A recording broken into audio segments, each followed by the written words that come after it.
Hello everyone, this is Shannon from That's So Po, and today I am doing a wrap-up of weeks 50, 51, and 52 of my 2021 reads. I took a break over the holidays, which was just absolutely lovely. I had a nice staycation filled with cooking and board games and going on hikes and doing quite a lot of reading. So I ended up finishing 19 books and I DNF'd 5 more, so quite a lot to talk about today. But I will put timestamps as well as content warnings if I can fit them in the description box size, because I'm a little limited there, down below. And I will kind of bunch these into different categories as I talk about them. I'll try to really be brief about them, except for a couple where I maybe have a little bit more to say. So let's start with the picture books that I read. I read 2 picture books, which were I Am Perfectly Designed by Karamo Brown and his son, Jason Rachel Brown, illustrated by Anoosha Syed.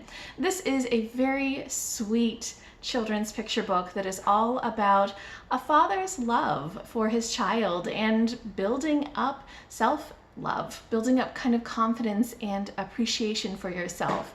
I really love that Karamo Brown, who's one of the stars of Queer Eye, kind of collaborated with his son to make this book.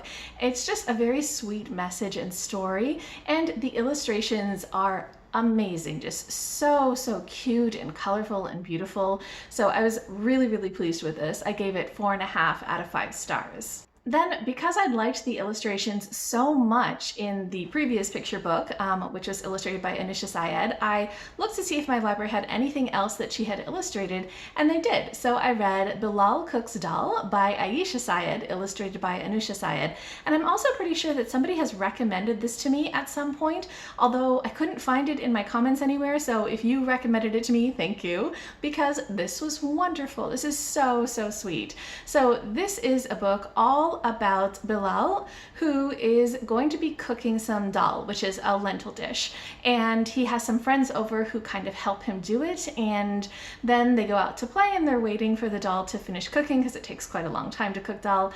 And it's just this book filled with food and culture and friendship and bringing other people in. It was beautifully illustrated as expected. Very much recommend this. I gave it 5 out of 5 stars. Now moving on to graphic works, starting with 2 books that I read by Debbie Tung, Book Love and Happily Ever After and Everything in Between.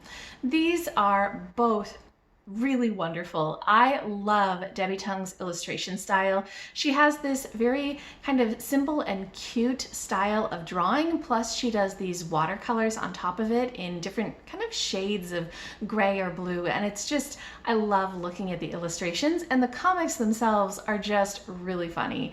I get Debbie Tung, you know, I think a lot of us who are on BookTube will get her stuff. Book Love is mainly about just her relationship with books, and I very much understand and relate. I think that, you know, it really speaks to the BookTube community to read that book. And Happily Ever After and Everything in Between is all about her relationship with her husband. And again, I related so much to so much of this. I ended up sharing so many different panels from this with my husband Sush because I just connected to it. So both of these were really very relatable, really cute, very funny. I gave both of them 4.5 out of 5 stars, and I would for sure recommend them. Next, I read A Game for Swallows by Zeina Abirached, translated from French by Edward Gauvin. This is just stunning. So I had previously read another book by Abirached, and I'd wanted to get to this one, and I'm so glad that I did because it was everything that I'd hoped for. This is telling the story of basically mostly one night when Zeina Abirached and her family were in their apartment in Beirut.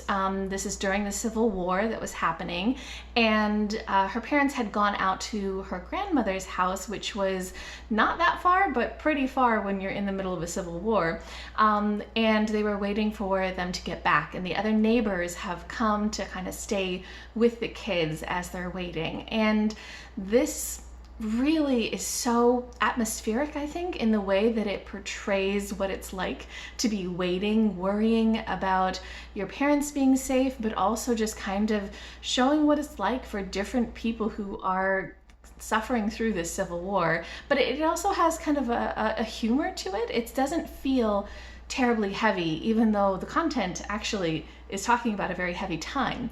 I thought this was fantastic. I love Abirached's drawing style. It's just so stark black and white with really creative curves, and she does such great things with noise and timing. It is wonderful. I highly recommend this. I gave it 5 out of 5 stars.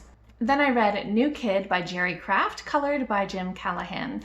This is a middle grade graphic novel that is all about a boy who ends up for middle school going to a new school, but it's kind of an elite academy. He is black, but this academy is very much not black. It is really, really white, really, really elite, lots of super rich kids. And he is trying to go there because his mom especially really wants him to have opportunities in the future and is saying, you know, hey, this is how you get ahead in life. But he really is struggling to fit in and struggling with a ton of microaggressions across the board.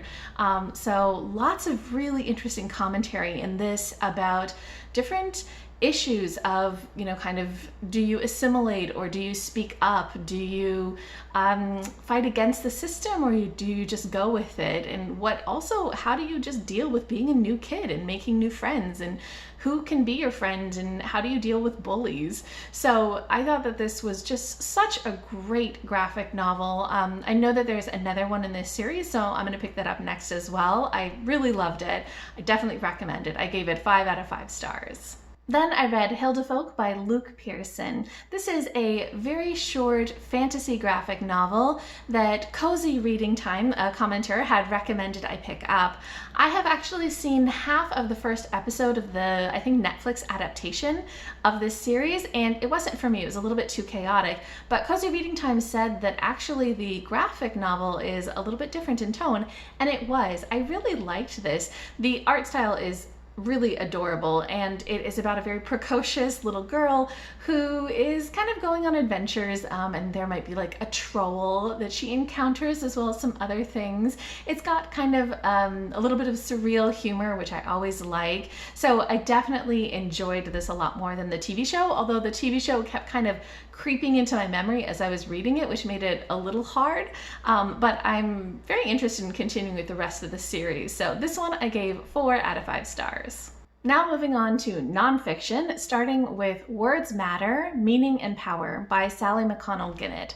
This is a really, really good nonfiction book talking about what matters when we use words. And this is very much a social justice linguistic perspective of talking about what does it mean when we use certain words, and why does it matter that we have discussions about what words are appropriate or not. Most of this book is delving into a lot of the different issues of identity, so things like gender and sexuality and race, ability, things like that.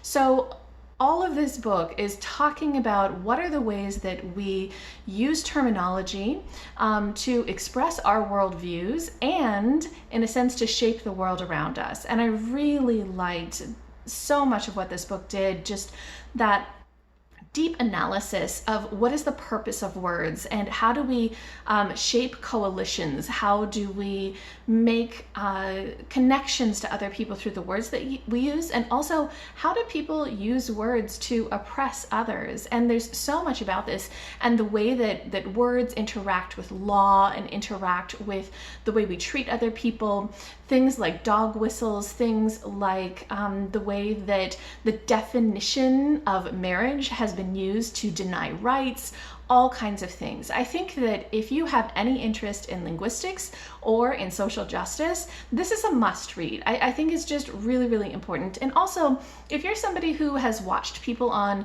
BookTube or other places talking about, you know, what words are okay to use or what words they prefer or anything like that, and you're a little bit confused, I think this book does a great job of walking you through why it matters. So I really, really liked it. And even though it is, you know, kind of a linguistic analysis, I think it's very approachable, very readable. Definitely recommend this book. I gave it 5 out of 5 stars. And I think I'm gonna end up rereading this in the future too, because it just had so much to think about. Then I read Invisible by Michele Lent Hirsch. This is a book that I heard about from Kazen at Always Doing, who I will link below. And this was a really interesting book too. So this is basically written by a young woman who is kind of a journalist, and she has quite a few different illnesses and disabilities. And this book is a mixture of sort of a mini memoir of her experiences with illness, as well as interviews and discussions and looking at statistics and things like that about young women with illnesses. This is especially focusing on things like cancer and autoimmune diseases and things like that, many of which are invisible. So people look at you and they don't realize that you have some sort of disability and judge you. So, she talks about things like people criticizing her for having crutches and saying, "You're too young for crutches." And she's like, "I just got out of hip surgery." They're like, "Well, you shouldn't even have hip surgery. You're too young." That kind of thing.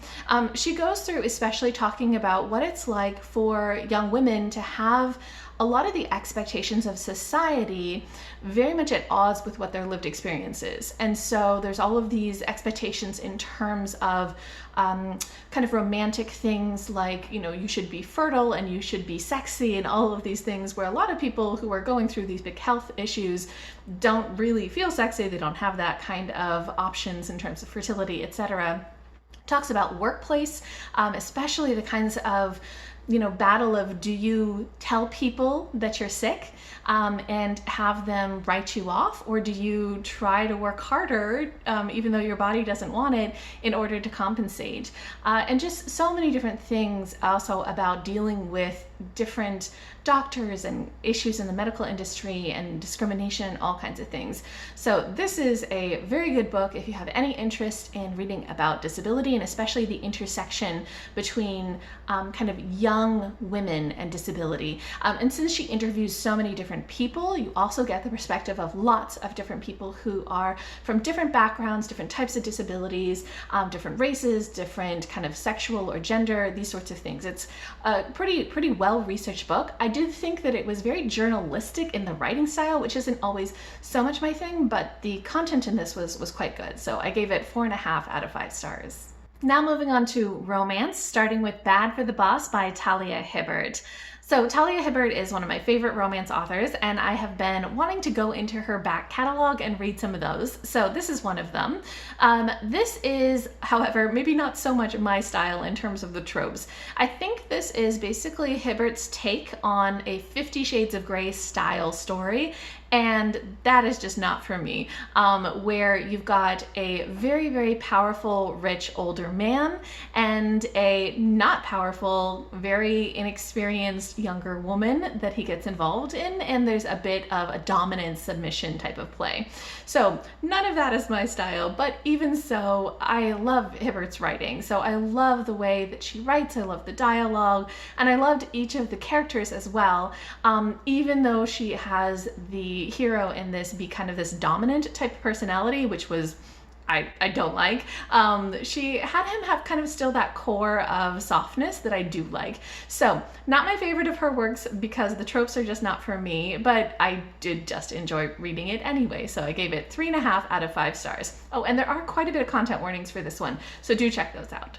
Then I read A Thorn in the Saddle by Rebecca Weatherspoon. This is the third book in her Cowboys of California contemporary romance trilogy, which is set in LA and follows 3 brothers who own basically a ranch where they have a lot of horses, but they also have kind of luxury stays for guests. And this third book follows the oldest brother, Jesse, who has a bit of a temper. All of these books are very, very loose fairy tale retellings, and this is a little bit of a Beauty and the Beast retelling.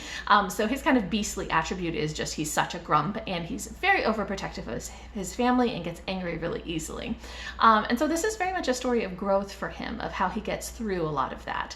So the beginning of the book starts with him overreacting when he happens upon his grandmother in an intimate encounter with her secret boyfriend. She's been widowed for many, many years, but has had a secret boyfriend on the side who she doesn't want to tell her family about because they're overprotective. And he stumbles upon them, yells very aggressively, and the lover ends up tripping and getting a fracture in his wrist, which means that his daughter, who is from a second marriage and very, very much younger than him, ends up kind of having it out for Jesse and, telling him off. But they hit it off because they actually knew each other when they were kids. And so Jesse and Lily Grace start out with this kind of antagonism and her very much calling him out on what he did, but slowly they kind of build a friendship and then even more. This is a very gentle story. I really liked both Lily Grace and Jesse's characters. Lily Grace is back home with her dad after having experienced some sexual harassment at work and just saying, I'm fed up with this. And her boyfriend was totally unsupportive, just really said, well, it's fine, you're overreacting type of thing. And she's like, no, I'm out. And so she's trying to kind of figure out what she wants in her life because that's not it.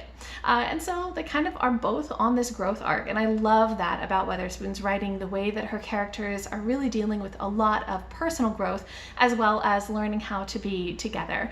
Jesse, through this book, is going through counseling, trying to deal with his anger issues, as well as trying to figure out what he wants in life and what's causing him so much anger. I just thought that this was a really sweet and fun book, and I loved the relationship and I loved the characters, so it was perfect for me. Great conclusion to the series. I gave it 5 out of 5 stars. Now moving on to fantasy, starting with The Path of Daggers by Robert Jordan, which is book 8 in the Wheel of Time series. So Sish and I, my husband, have been reading through the Wheel of Time for the past 3 or 4 years, and hopefully at some point in the future we will in fact finish it. This is book 8. It is very much in the middle of the series, sort of in what people start to call the slog, because Robert Jordan is very wordy and doesn't like to actually move his plots along. However, I think that this book had quite a few really interesting plot points tie off, but they were tied off in the middle of the book, which was very interesting. So the end of the book didn't actually end anything. Interesting pacing for that, but very cool scenes for the things that did tie off. I really just love the way that we learned more about certain different cultures in this, and we got some movement in terms of big things happening politically. I always love the politics and the world building and the magic in this series, but there were some other things, such as just the way that Robert Jordan writes characters. He writes them as two-dimensional characters that just fit a role, and that's all they do. There's no growth and there's no nuance or anything like that. And the women, he always has bickering, which gets on my nerves so much. So lots of cool stuff in this one, but lots of things that got on my nerves a little bit too. So I gave this 4 out of 5 stars. Then I read Tales from Earthsea by Ursula K. Le Guin. This is book 5 in the Earthsea cycle. I had read the first 4 books last Christmas, and so I wanted to finish out the series this Christmas. This is book 5, but it's actually a collection of short stories. Some of the stories in this were just fantastic. There were some really short ones just about small side characters or just random people that gripped my heart and I really, really loved. But the first story in this is actually kind of a prequel to the series, kind of how the School of Magic got set up, these sorts of things. And that one was a little dull. It kind of put me to sleep a couple times. So that one I didn't like so much, but a lot of the other short stories in this were really, really strong. So I gave this 4 out of 5 stars. Then, to finish the series, I read The Other Wind by Ursula K. Le Guin, which is the 6th book. This is a story that kind of continues on from the 4th book, as well as one of the short stories in the 5th book. It's the main storyline that is going through the series, and This one was okay. Basically, there were some interesting things that happened. You could see a lot of the growth that Le Guin had in terms of what types of stories she was trying to tell from when she started writing the series, I think in the 70s, until I think maybe she finished it in the 90s, something like that. Don't quote me on this. I'm not positive on the dates. But it was a long period of time before she finished this series. And so you could see some of the growth and some of the things that she decided she wanted to address and change, and that was very cool. But I just wasn't that into it. I wasn't that engaged with the characters. I didn't relate to them that deeply, and I felt that the theming was a little bit heavy-handed. She does like to have, you know, a lot of philosophical discussions, which is very cool. But here it felt a little monologue-y and a little bit heavy-handed. So it was an okay ending, but actually I kind of really liked the fourth book. And if I had ended there, I think it would have been just an excellent end to the series as well. So this one I gave 3.5 out of 5 stars. Next, I read Maya and the Rising Dark by Rena Barron.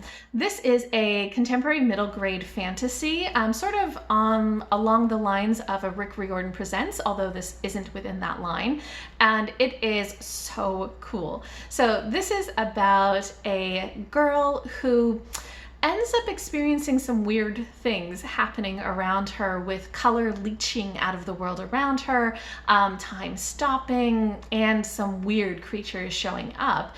And she finds out that a lot of the stories that her dad had told her, you know, throughout her life that sounded like just made up fairy tales are really real. And all of these creatures and gods that are based on sort of West African mythology are real, and her family is involved in it, and she needs to help because the veil between the human world and this world of monsters and gods is weakening, and that's not good. The magic in this is so fantastic. I loved all of the fight scenes and the magic that is used, and the relationship that Maya has with her parents, her community members, and her best friends who are helping her out in this fight.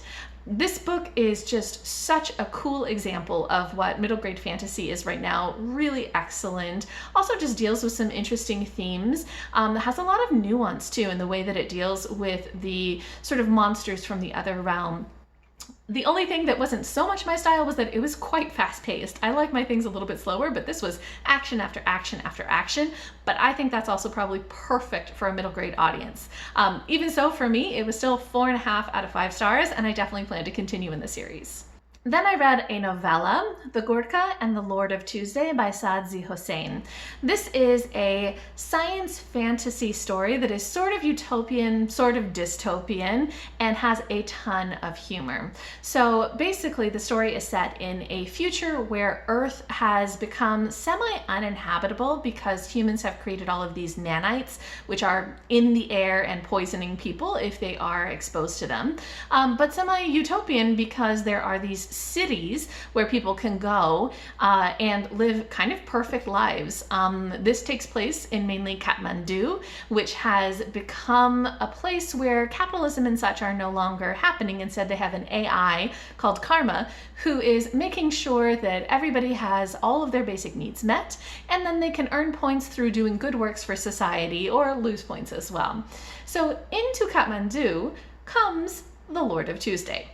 The Lord of Tuesday is this very, very powerful jinn who had been sleeping in the Himalayas for the past many thousands of years, wakes up and wants to go do all the things that he likes to do, such as kill people and conquer things and drink lots of beer and have lots of parties and have people worship him and have lots of sex and all these sorts of things. So he comes in and causes quite a bit of disturbance to the city.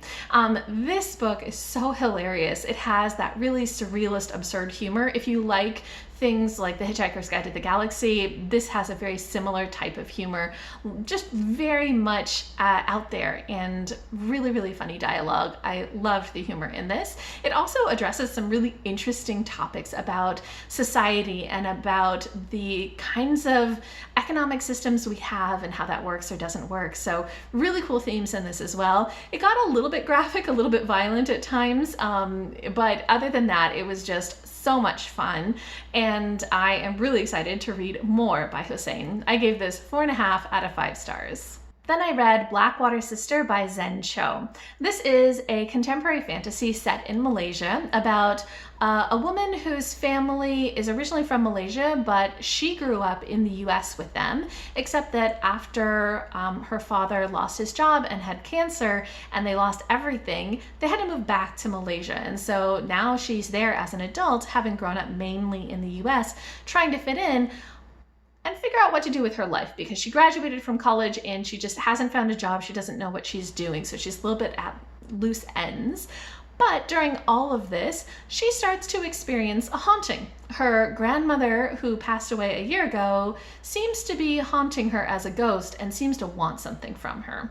And so this is all about her trying to deal with her grandmother while also dealing with all of the things, all of the tumult that is happening in her life. And on top of that, she is queer. She has a girlfriend, and that is very much a secret from her family because her family would not be okay with it. So she's dealing with a lot of different things in her life, but the grandmother's ghost tends to escalate things even further. This book has some really, really cool magic. I loved the way that it talked about just so many different issues of culture. A lot of things to do with what it's like being, in a sense, displaced in your own culture because you've lived so long in another place. The issues of sort of what is your duty to your family and what is their duty to you, and how do you deal with it if you don't fit in, such as by being queer. So many good discussions there. The magic in this too, all of this stuff about the different gods and the ghosts and the way that you know, those all interact, really, really cool. However, this book does get a little bit action-paced and violent towards the end. There's some gangsters involved and some bad things happen. So that wasn't so much my taste, but especially the first half of this book was very, very much my taste. I think the writing is excellent, and if you don't mind that kind of violence and action and things like that, I think very much worth picking up. I gave this 4 out of 5 stars. Now moving on to a couple of books that didn't fit into any of the previous categories, starting with The Sweetness at the Bottom of the Pie by Alan Bradley. This is a cozy mystery set in the 1950s in England, and it follows a girl, Flavia Deleuze, who is incredibly precocious. And she discovers one day a dead body in their garden, and that sparks a lot of investigation into what has happened, and maybe her father is being blamed for it, so she has to help out.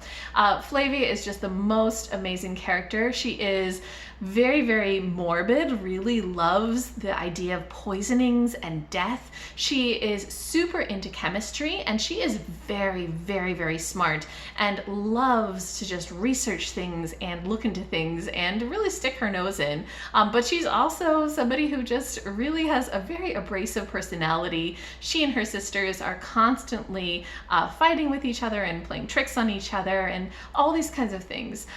She is such a cool character, and she really drives this story. It is such a perfect cozy mystery. I loved the way that the mystery unfolded and the way that Flavia is so smart but also such a kid at times, and how that plays into her doing this detective work. Loved this story. I gave it 4.5 out of 5 stars. The only thing that was a little bit off is just that even though this is a book written in modern times, there are a couple of things in this that play into old racist stereotypes. In particular, there is a magician who dresses up like a Chinese mystic, and that part was just, you know, very much the old racist stereotypes. And it was hard for me to tell, is that just something that the author is talking about was done at that time, or is that just the author thinking it's okay? I'm not really sure. The author of this is like an older Canadian man, I think. So not really sure. That part I wasn't huge on, but everything else was just so good. Very much enjoyed it. Gonna continue with the series. Then I read Pilgrim Bell by Kaveh Akbar, which is a poetry collection. I don't have too much to say about this one because most of it just went over my head.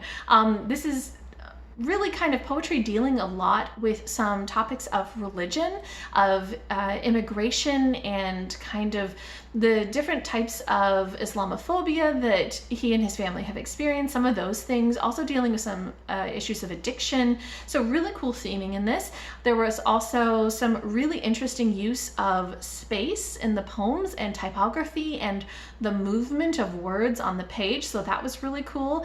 But by and large, I just didn't understand what these poems were about. So I think if you are somebody like me who's more of a beginning poetry reader, this might be a little bit much. But if you are somebody who is an experienced poetry reader and you pick this up, I'd love for you to tell me what you think, because I think it has a lot of cool things there that I'm just not getting. So I gave it 3 out of 5 stars. And then lastly, I've got my DNFs, starting with The Perks of Loving a Wallflower by Erica Ridley. This is a book that I heard about from Kazen at Always Doing, who I will link below. This is one of her favorite books of the year. And I was really looking forward to picking this up, but as soon as I did, I knew that it wasn't for me. So I got about 6% into this, which was just maybe a chapter or 2, and I had to put it down. So this book is a historical romance that is totally funny and wacky. You've got a family that is filled with sort of social misfits and con men and things like that, and they are doing all kinds of wacky things. The humor style in this just was not for me. It is really over the top, really silly, the sort of thing that I think if it works for you is going to make this such a fun read.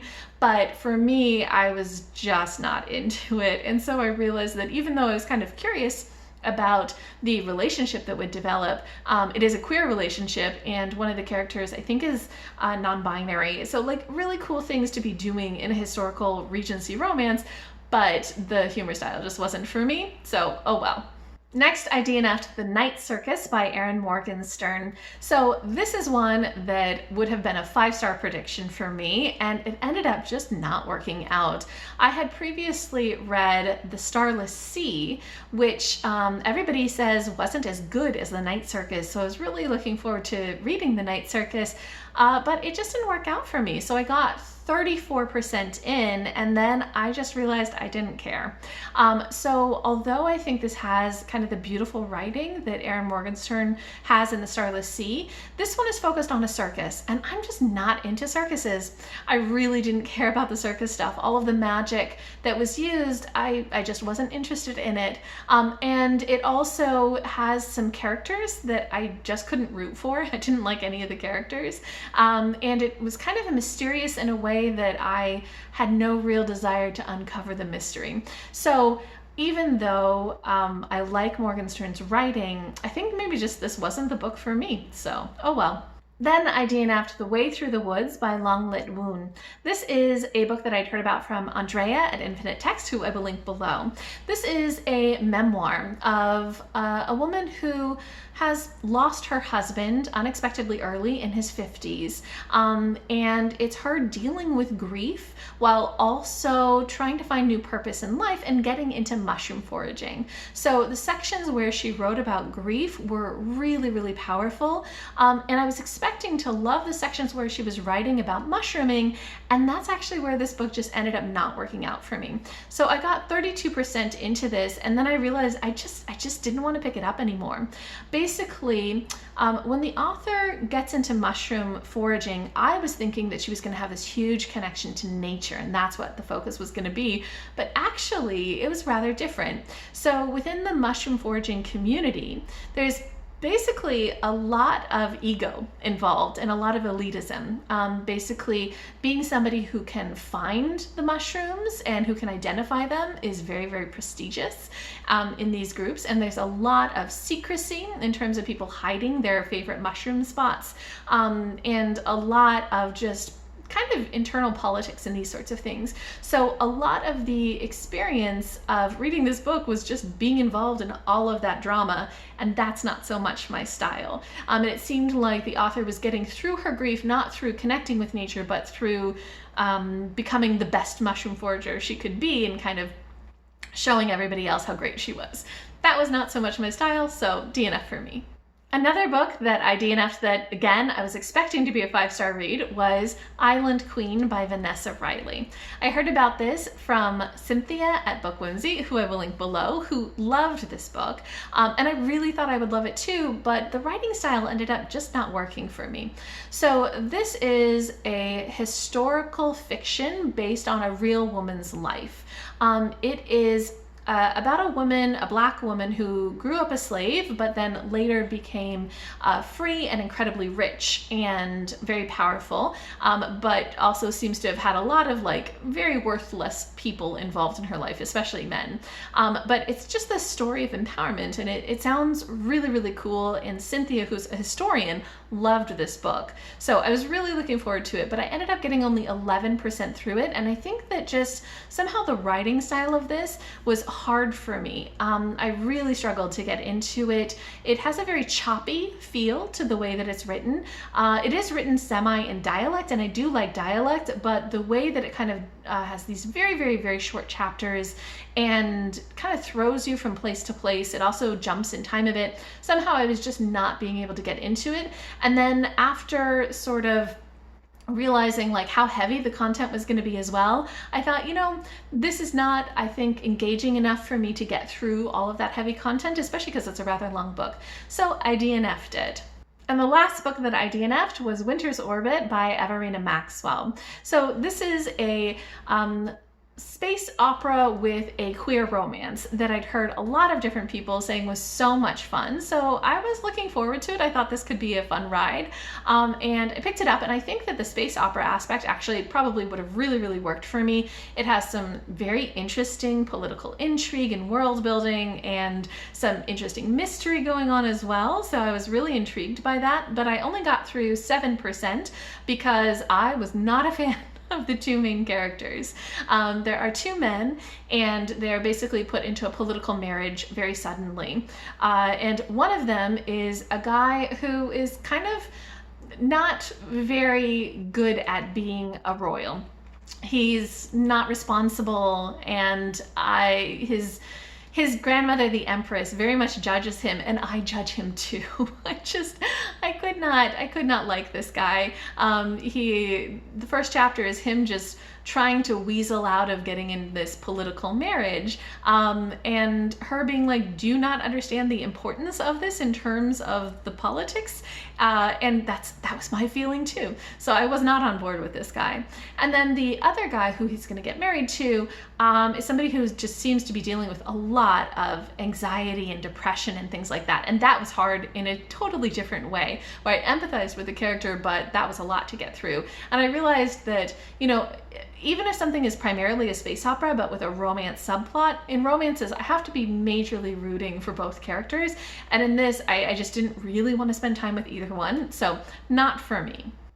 Okay, so that is everything that I read and DNF'd for the last few weeks of the year.